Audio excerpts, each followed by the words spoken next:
was actually to give an expression about Sir Charles Belgrave only. It wasn't directed directly to Selwyn Lloyd himself, but the people, as they hate Sir Charles Belgrave and they want him to go, they wanted that Selwyn Lloyd knows this.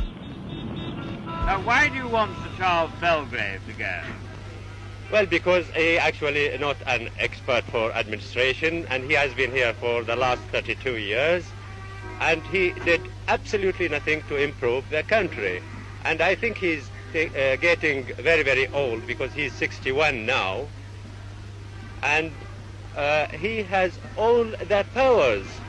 He's administrating hospitals, police, customs, finance, justice. That can't be for one man. Now, do you want British protection of Bahrain to continue in the future or not? Providing the British government help the people and support them instead of only supporting the rulers, as they are doing now. You think that the British government ought to back up some of your demands? Exactly. Now, it has been said that your movement is very much influenced by Egypt, and that that makes it very anti-British. What do you say to that? That is not correct at all. We love Egypt certainly, because we speak the same language, same religion, and our education comes from Egypt. We like Egypt very much, but our movement is not influenced by any outside power.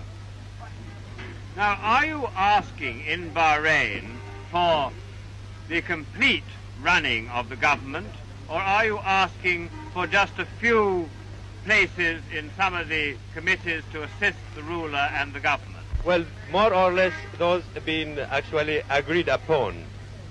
But we don't want to have our demands in installments, as I should say. We want them as a whole thing. Do you mean that you won't agree to work anything unless Sir Charles Belgrave goes? Well, we don't want anything to work actually unless we got the whole demands together. Including Sir Charles Belgrave to leave Bahrain. Sir Charles Belgrave has been in Bahrain for 30 years. This is the garden of his house. Sir Charles, what exactly is the job that you do here? I'm employed by the Sheikh as his advisor, and I'm the head of the Sheikh's government. And what was the cause of the trouble which happened when the Foreign Secretary was here on March the 2nd? That was an organized demonstration. It was anti-British, anti-Sheikh, and anti-me.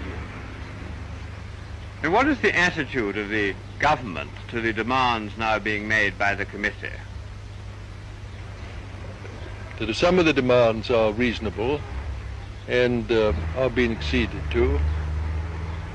Some of the demands are not reasonable. Well, why haven't the demands which are reasonable